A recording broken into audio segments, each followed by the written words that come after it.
Okay, so we're here to learn about the letter of map change, and I put what the floodplain administrator needs to know because that's really what it is. But this is also going to contain a ton of information for surveyors, realtors, insurance agents, really anybody who is ever going to work with a property that is being removed or the status is changing regarding if they are in the floodplain or not. So there's a ton of information in this PowerPoint, and it's not just for floodplain administrators. However, it is being told as if we were speaking to a floodplain administrator.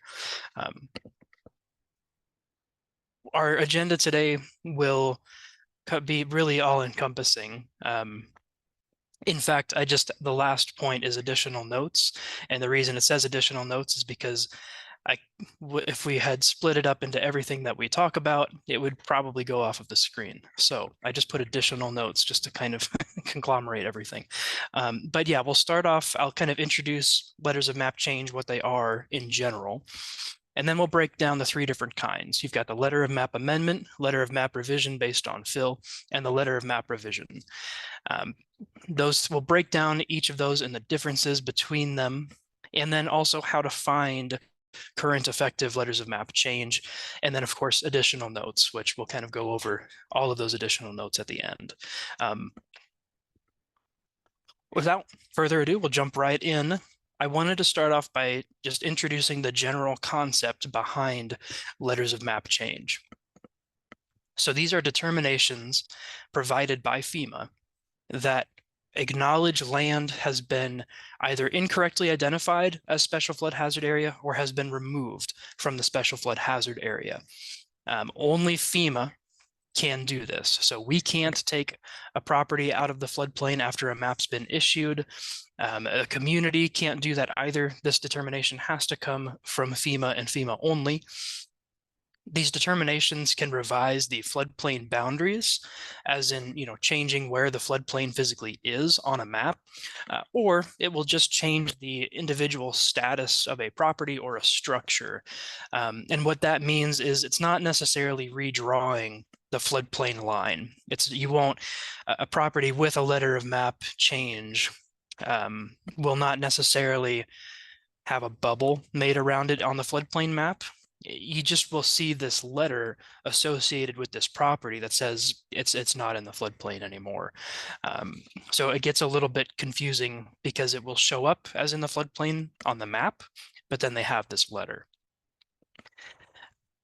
The letters of map change require data obtained by the property owner or the applicant, whoever's applying for it.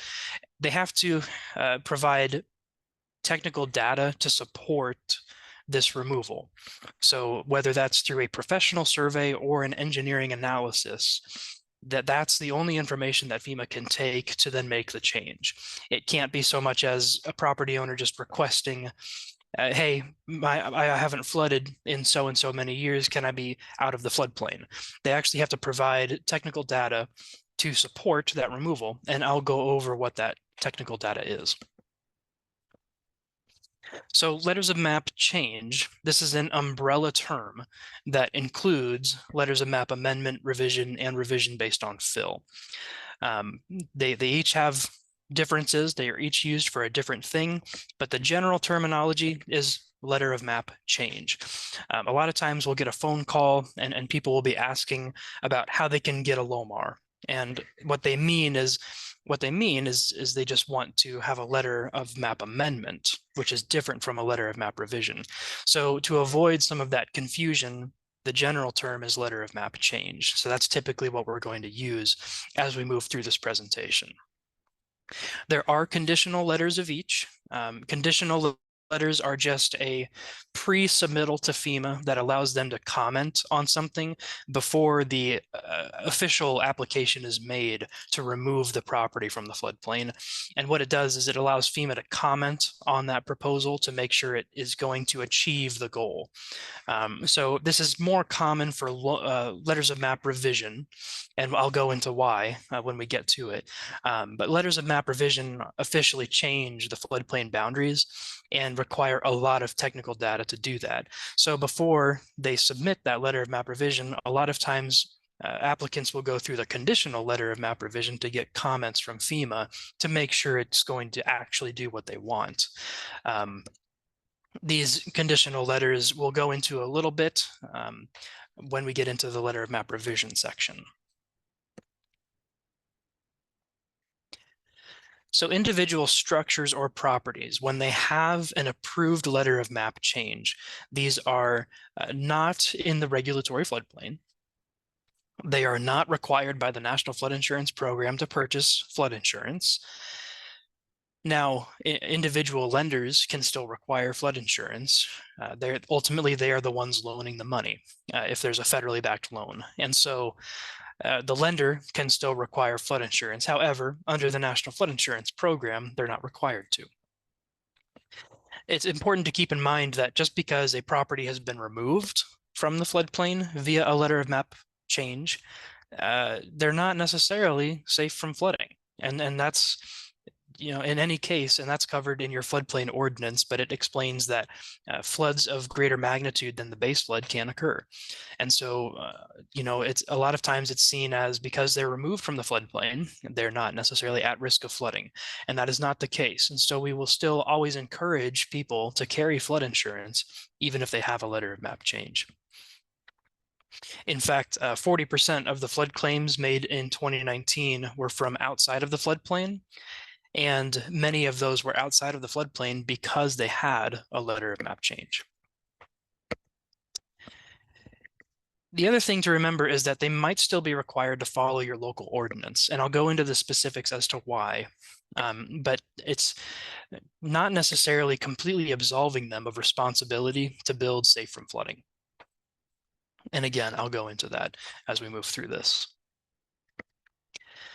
There are many cases when a letter of map change is a perfectly valid request. Number one is when the property or structure is just on land that is above the base flood elevation. And so really it shouldn't have been mapped into the floodplain in the first place.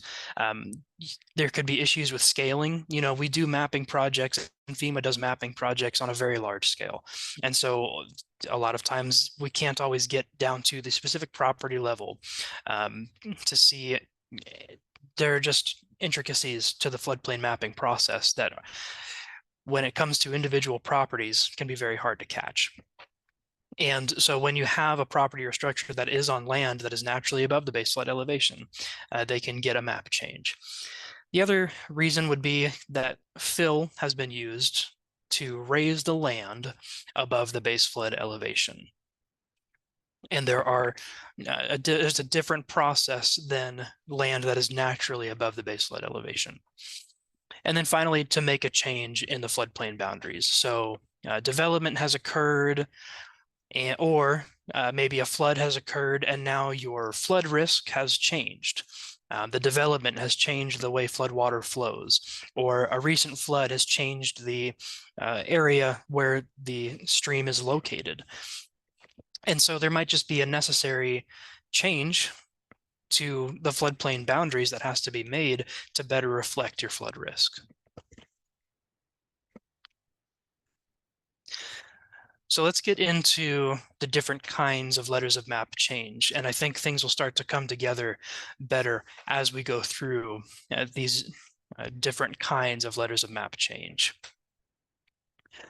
So the first one is a letter of map amendment, a LOMA. And this is a map change for land that is naturally higher than the base flood elevation. So the grade has not been modified at all to raise the elevation above the BFE. This is just land that was naturally higher and should not have been included in the floodplain maps.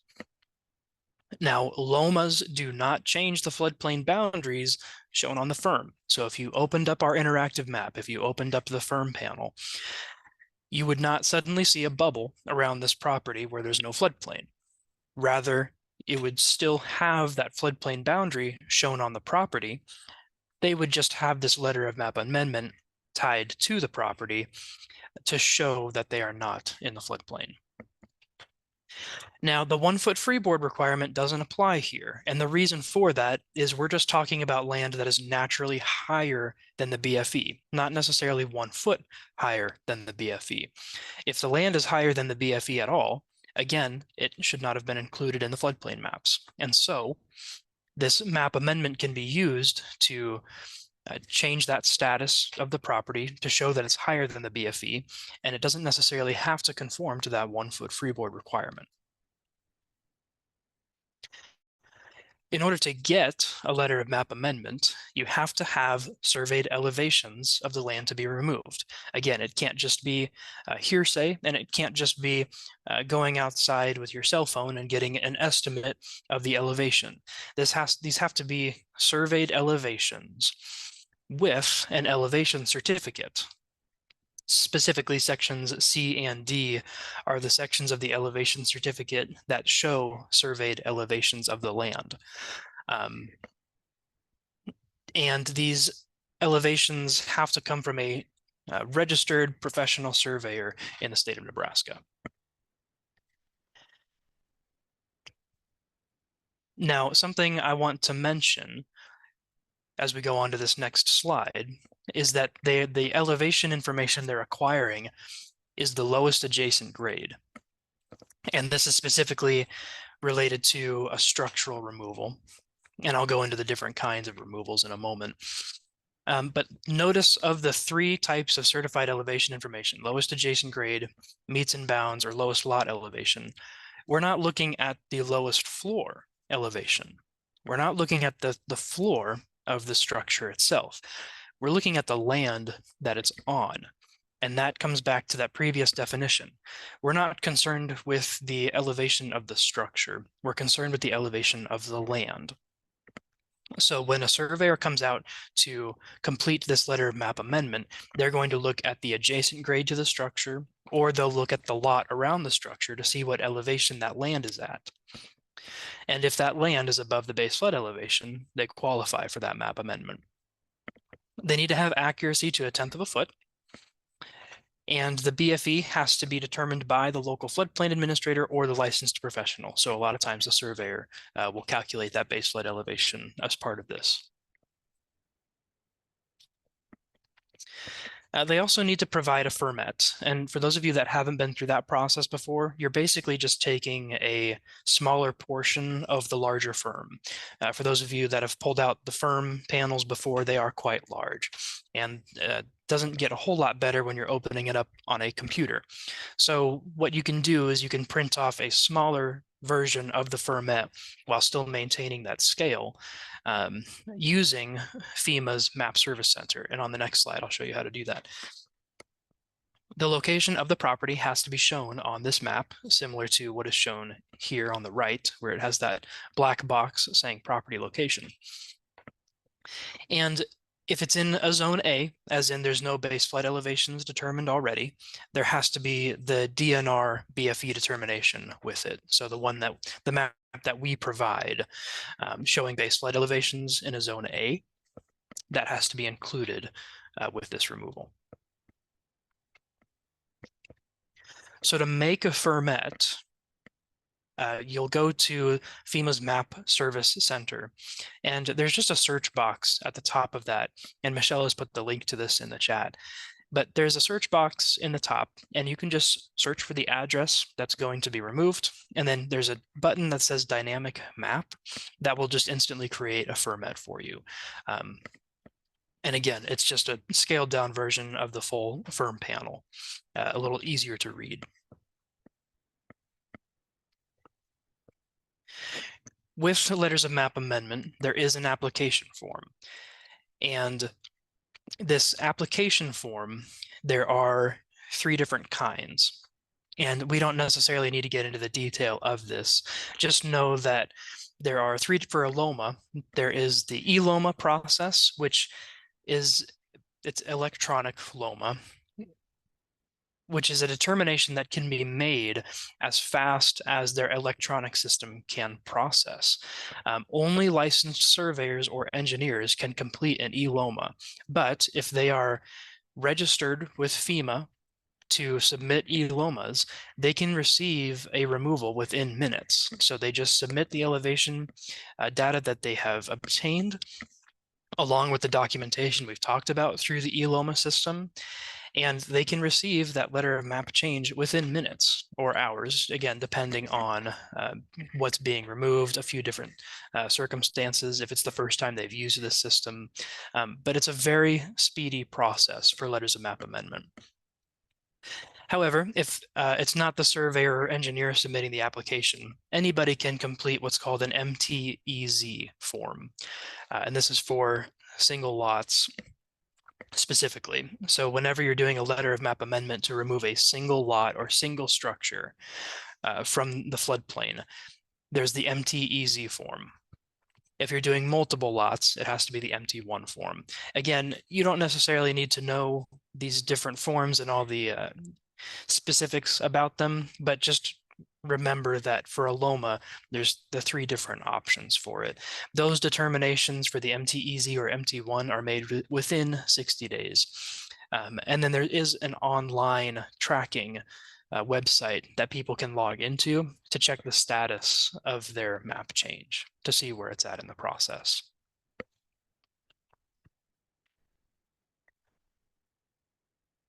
So once all of this information is submitted, there are different results that can be obtained based on what is being submitted.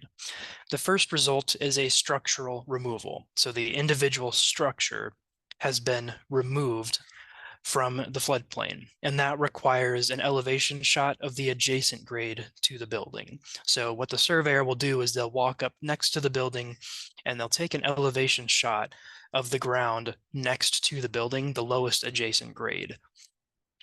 Typically, they'll take shots at the different corners of the structure to find that lowest adjacent grade.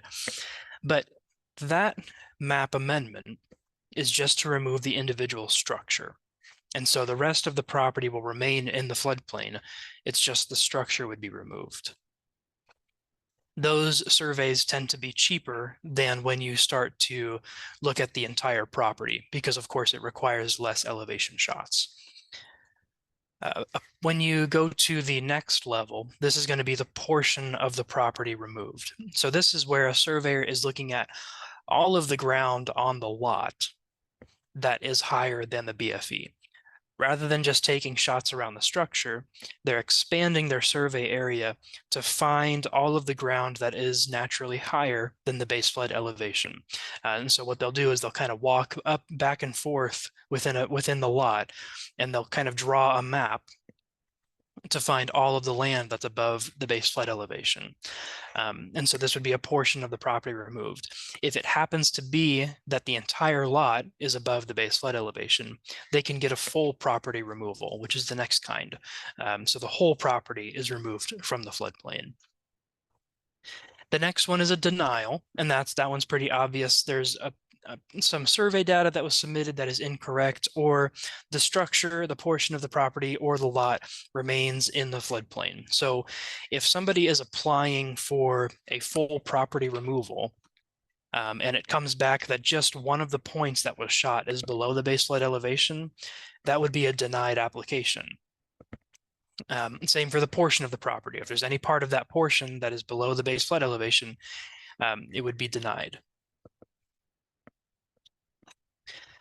So they would have to resubmit.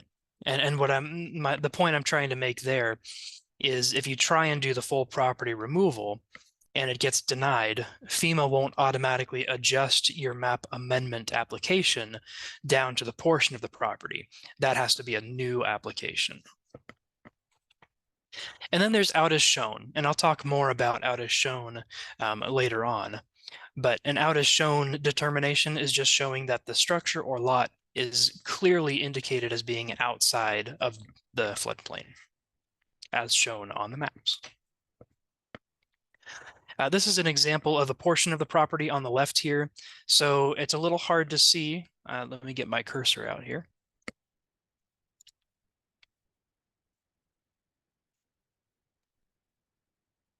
Oh, it's not working.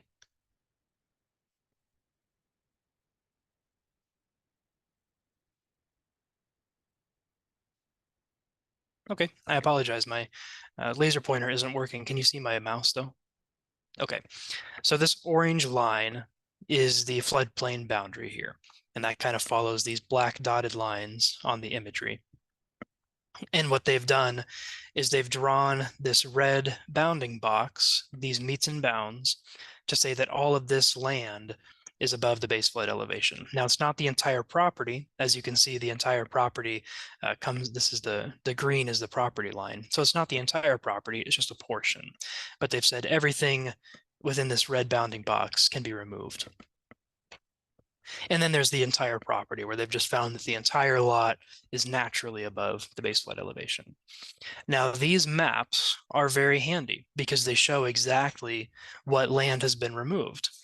However, your community would only see this document, which is the final determination. This is FEMA's determination on FEMA letterhead showing that this land is being removed from the floodplain.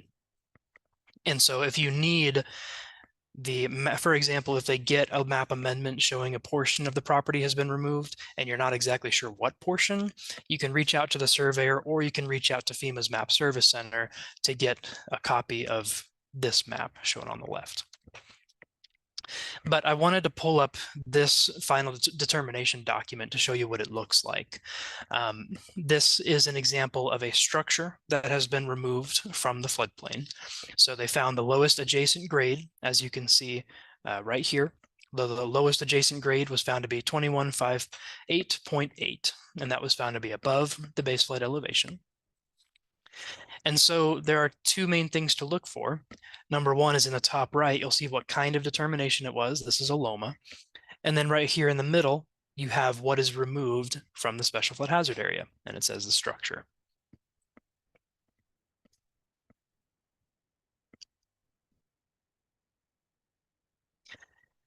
Earlier, I had mentioned the letter of map amendment out as shown. So a letter of map amendment out as shown is not a very commonly obtained letter of map amendment, but there is a use for it. What happens is sometimes banks will require flood insurance, even if the property or structure is not in the floodplain. And they might do that for a number of reasons, but ultimately they are protecting their asset, right? They are the ones loaning this money to this property owner. And so really they can require whatever they need to feel comfortable loaning that money. And so sometimes a lender will just require flood insurance, even if it's not in the floodplain. And what they'll say is, we will continue to require flood insurance unless you provide us with evidence that we don't need to. And what they're doing there is they just don't want to be the ones to make that decision. So if you get a letter of map amendment out as shown, you'll get that same document that I just showed on the previous slide, so that it's on FEMA letterhead showing that it's out of the floodplain. And this can then be submitted to the lender as evidence to support a removal or to remove that insurance purchase requirement, rather.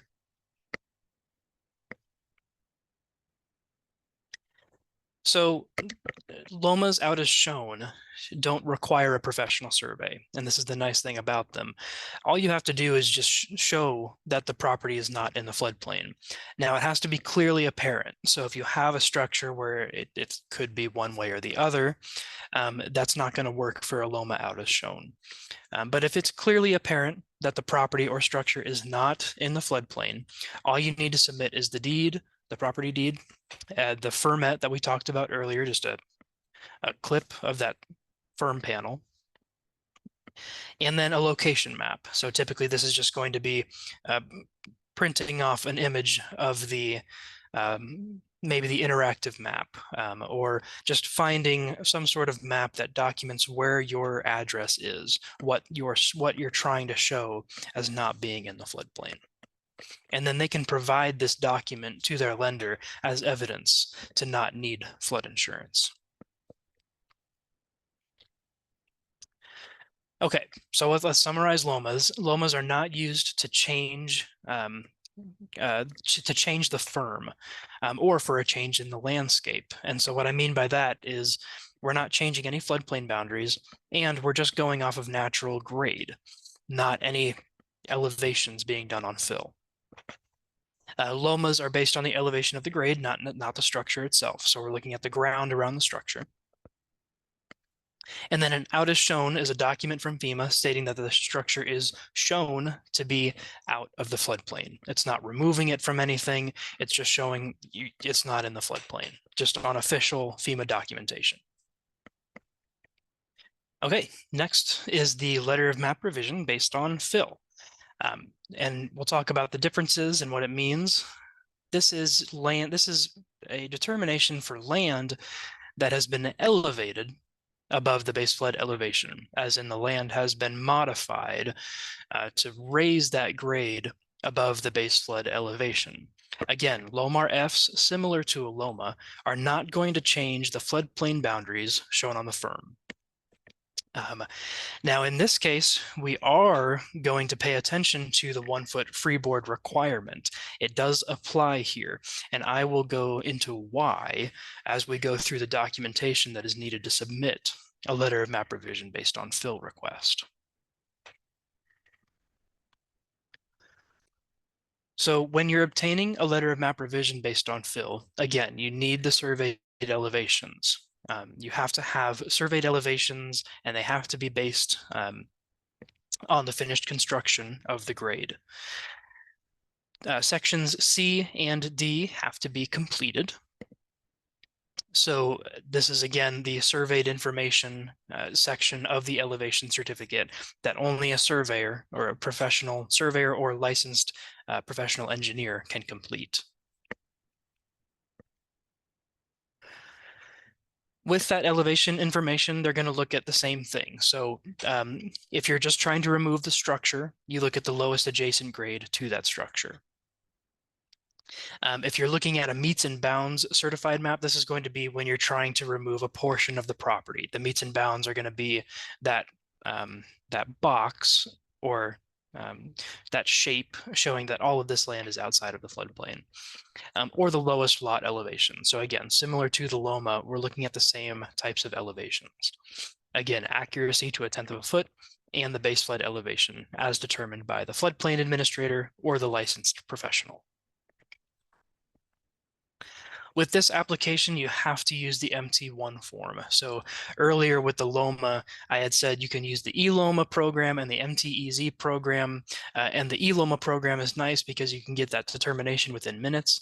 That program can't be used for this. For a LOMR-F, you have to use the MT1 form, which has that up to a 60-day waiting period for the removal. Again, you need the FIRMET and the site location map. Now this time, you need the community acknowledgement form signed by the community. I have some slides going into that after this next one, but we'll talk about what that community acknowledgement form is. The last thing that they need to include is that FIRMET, and the location of the property has to be shown on the map along with that DNR BFE determination if it's in a zone A.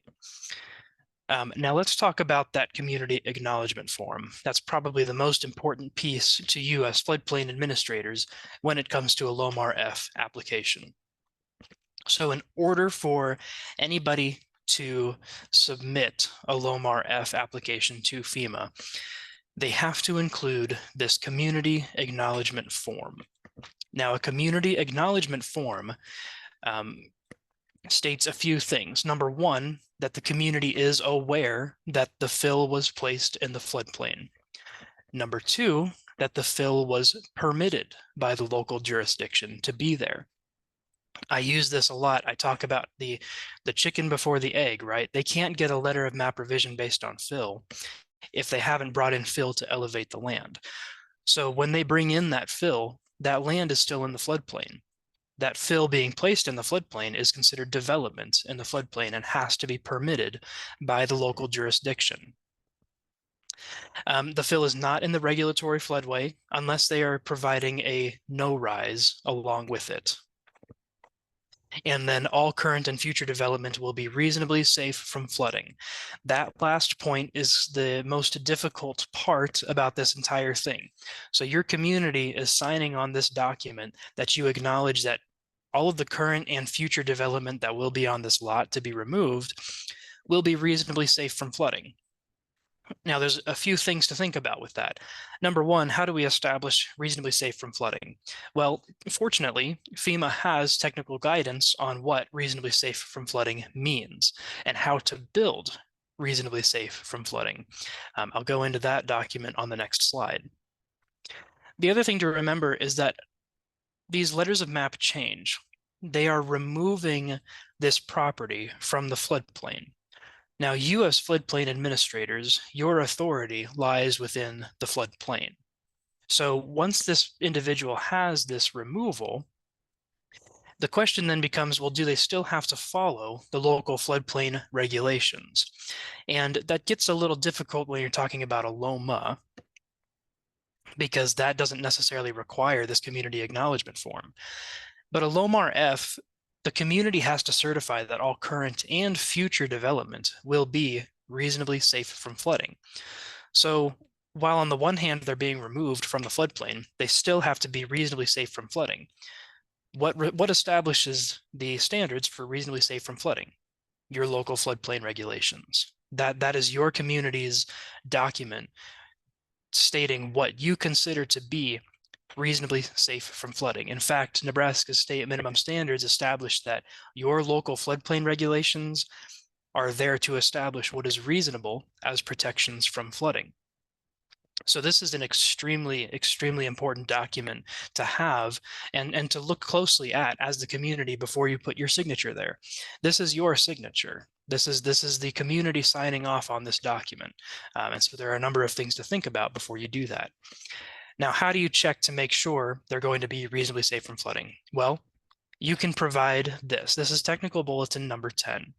Was recently re-released in March of 2023, so is brand new, ready to be used. This document is literally called reasonably safe from flooding requirement for building on filled land. This is exactly the document that you're looking for. And what you can do is, well, number one, you can build this requirement into your floodplain regulations. We have higher standard language that you can build into your floodplain ordinance that requires the developer to follow Technical Bulletin 10 if they're retrieving a LOMR-F. And so that language built into your ordinance is it's already there. It establishes that process. But ultimately, it's your responsibility as the floodplain administrator to then provide them with this document. So at some point during this exchange where you're signing this community acknowledgement form, you make sure you provide them with technical bulletin number 10. Again, our model ordinance contains this language. So if you'd like to add this into your regulations, you certainly can. Otherwise, just make sure that you're providing this to the property owner. Now, whether or not they follow it, that's kind of up to the property owner. If they follow this document and they are still flooded, then of course there's not necessarily a liability concern for your community because you expected them to follow this document and you required that of them.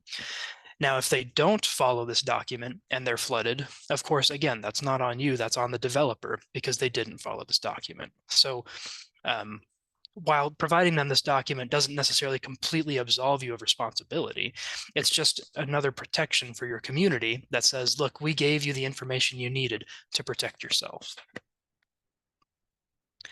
Now with LOMR-Fs, there is a structural removal portion of the property or full property removal, similar to a LOMA. The only difference is we don't have that out as shown. Again, this is the only time you're getting a LOMR-F is when you are bringing in fill to take the land out of the floodplain that's already there. And then, of course, a denial. So very similar to last time, the only difference here is you'll see in the top right is LOMR-F instead of LOMA on this document. By the way, if it was denied, there would be a suffix at the end of this that says LOMR-F DEN. And then over here, instead of saying what is removed, it would say what is not removed. So pay attention to that, because they'll still get this exact same document, but it will just say DEN and then what is not removed. So it can kind of catch people off guard because they don't necessarily look at those things. They see this letter and just associate it with an approved letter of map change. Now let's talk about the fees, because this is always important. With a LOMA application, there's no fee with a LOMA. So you can apply for a LOMA, whether it's a single lot removal or multiple lots, for free. Now you still have to pay for the surveyor's time, of course. So the surveyor has to come out and get those surveyed elevations. You have to pay the surveyor. But for you or the surveyor to then submit that LOMA application, that's free. LOMR-Fs, there is a fee with those. And then typically what that is there's more documentation that has to be reviewed. The permit, the community acknowledgement form, the location maps, the topographic data, that has to be reviewed. And so what you're paying for with that fee is the reviewer's time at FEMA. And the same goes in either case if you're getting a conditional, because a conditional letter, remember I talked about FEMA is providing comments on something. So there is an actual person reviewing that documentation. And so you're paying for that person's time with those conditional letters. So there is a fee with those. And they're different if you're getting a single lot, like at the top here, or multiple lots. All right, the last kind is letters of map revision, and I notice it's 10:47, so I talk too much. We'll get going here. Letters of map revision. This is when you're physically changing the floodplain boundaries or the information used to create the maps. These will result in an adjustment to the height of the base flood elevation and or the boundaries of the floodplain. They ensure that the maps are the most accurate reflection of flood risk. Now, these do require a full engineering analysis and scientific data that follow FEMA's processes for mapping. So they do have to go through the map process. There's a full letter of map revision process that these engineering firms have to follow in order to apply for a map revision. But again, what we're doing is we're changing the floodplain boundaries and actually physically changing the flood insurance rate maps. Now, there is a reason for LOMRs. LOMRs are needed to incorporate changes, whether they're man-made or natural, into the currently effective floodplain maps. They are required when you have physical changes to a water course or floodplain boundaries due to development. So if you have a larger scale development, such as a subdivision or a roadway or a runway, where you have a large scale development that is changing significantly the floodplain boundaries or a water course, a LOMR is going to be required in that case. A physical change has modified the base flood elevations shown on an effective firm. So again, where you're modifying the base flood elevations in some way that need to be reflected on the maps. Or a development is expected to cause unacceptable floodwater rise. And we talk about this in our basic class, but remember, if you're in an A zone, they can't cause more than 1 foot of rise. If you're in a floodway, they can't cause any rise at all. Anytime a development is expected to cause more than that acceptable amount of floodwater rise, they have to get a letter of map revision to account for those changes. Now, conditional letters of map revision are relatively common, and that's because the letter of map revision process is very detailed and requires a lot of technical data. And so a lot of times applicants will start with a conditional letter of map revision to get comments from FEMA on the proposed changes. This CLOMAR does not officially revise any boundaries or BFEs, but it indicates whether the project would be recognized by FEMA when they then go through their final submittal process. A CLOMAR is required when the project is expected to cause more than 1 foot of rise in BFEs in an A zone, or when any rise is expected in a floodway. And this is covered in the Code of Federal Regulations. I'm not going to read that out. But this is for the conditional letter of map revision. Now, the fees with letters of map revision are definitely higher than your typical individual property analysis for a LOMR-F or a LOMA. And that's just because the amount of data that has to be studied, and a lot of times the just size of the project is much larger. And so you have more review time that has to be accounted for. And of course, you're going through FEMA's mapping process. And so you're paying for that reviewer's time, or multiple reviewers in many cases. So as you're going through that process, and you can feel free to screenshot this chart too, and the slides are available on our website, the different fees associated with the different kinds of letters of map revision.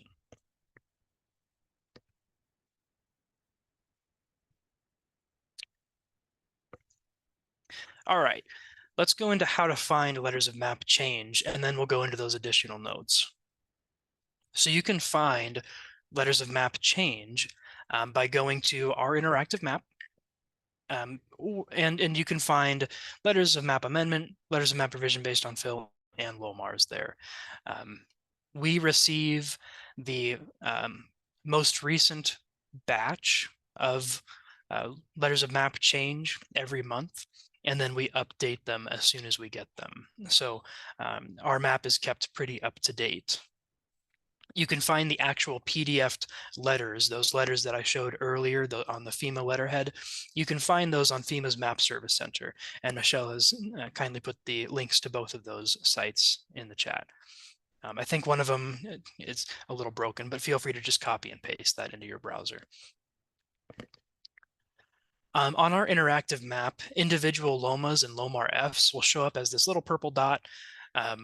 So you'll see this purple dot. It's not necessarily a boundary, right? So we're not drawing that boundary. We're just showing this dot. So this dot is showing where a LOMA or LOMR-F is. For letters of map revision, you'll see this blue bounding box of the project area. And what that says is that all of these floodplains within this area have been adjusted. And so these maps, as they show up on our interactive map, are accounting for the change. So you'll see this blue bounding box that says, yeah, everything, all the floodplains in this area have been updated by a letter of map revision. When you click on that individual purple dot, by the way, you can get all of the associated information for that removal, including the case number. So you can then go you can search that case number in the Map Service Center and find that PDF document. Now, one thing to remember is that these individual determinations are not directly provided to the community, only to the property owners or the applicant, whoever applied for this map change. So what we recommend is that if you know somebody is obtaining this map change, have them send you the final documentation once they receive it.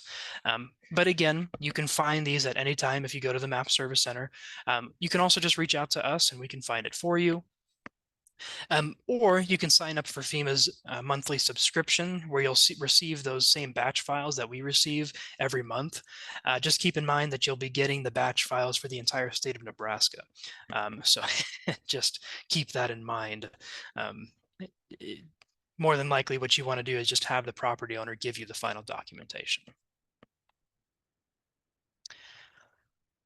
So let's talk about the validity of these map changes. So when a property owner has received a letter of map change, that document will remain valid until the effective floodplain map is revised.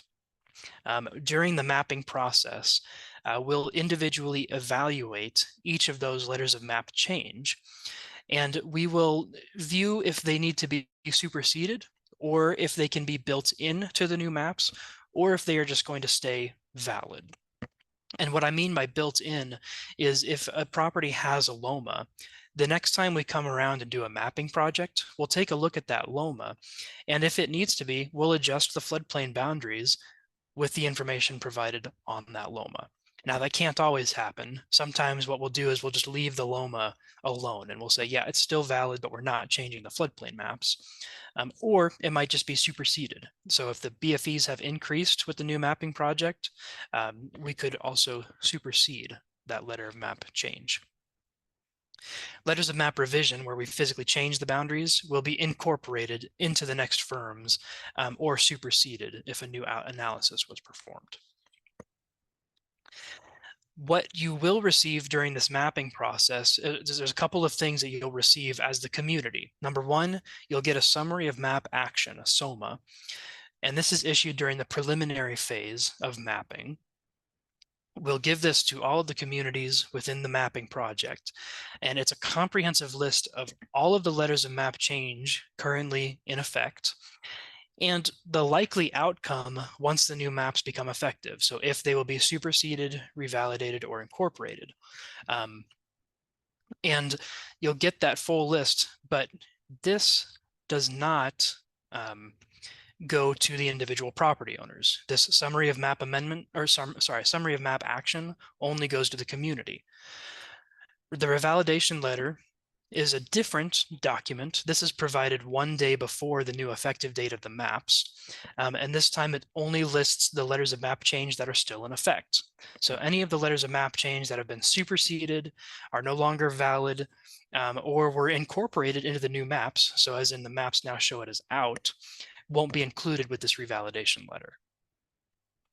Now, again, these documents are only mailed to community officials, so they're not mailed to individual property owners. So it'd be your responsibility to communicate to the property owners in your jurisdiction during a mapping process the status of their letters of map change. Now, property ownership. LOMAs and LOMR-Fs are tied to the property, not the owner themselves. So when a real estate transaction occurs, when somebody's selling the property, the documentation should be provided to the new owner. Now, again, as the floodplain administrator, this isn't necessarily something that you're concerned about. I just put this out there to say that a lot of times we get phone calls from people that have just bought a house and they're being required to purchase flood insurance. And what we end up finding is that actually there was a map amendment for this property. It just wasn't passed to the next property owner. Someone didn't check for it. So I just put this in there as a reminder. Also, your community should maintain these copies as best you can. You can request them from the property owners, or again, go to the Map Service Center and download them. Brian, I did see your question. I'll get to that in a moment. Just some answers to frequently asked questions. Now, these are your floodplain maps are your floodplain maps. However, only FEMA can revise the maps through this map change process. Elevation certificates do not change the maps on their own. So just because somebody has provided an elevation certificate that shows that the land is above the base flood elevation, they are not automatically removed from the floodplain. They have to go through this map change process. If the lender removes the insurance requirement, but a premium was already paid for the year. So let's say, for example, someone needed to close on a property. And in order to close on the property, they had to buy flood insurance first. And they weren't going to get this map change documentation until after the closing date. What they can do is purchase a flood insurance policy to then close on that transaction. And then they can get refunded that full amount of that premium later on once that letter of map change is received, as long as no claims are being processed. Now, again, it comes down to the lender. So if the lender doesn't want to give the refund, I suppose they don't have to. They can still require flood insurance if they want. But under the National Flood Insurance Program, it says that if you get a letter of map change after already paying your premium for the year, you can get that refund. You can get that money back. So oftentimes, if somebody is relying on insurance to be purchased in order to close on this transaction, I just say, go ahead, purchase the insurance, and talk to the lender about getting a refund once you get that map change. Again, a structure that's elevated with structural components below the base flood elevation does not qualify for a map change. It has to be based on the land. Lenders can still require flood insurance after the map change.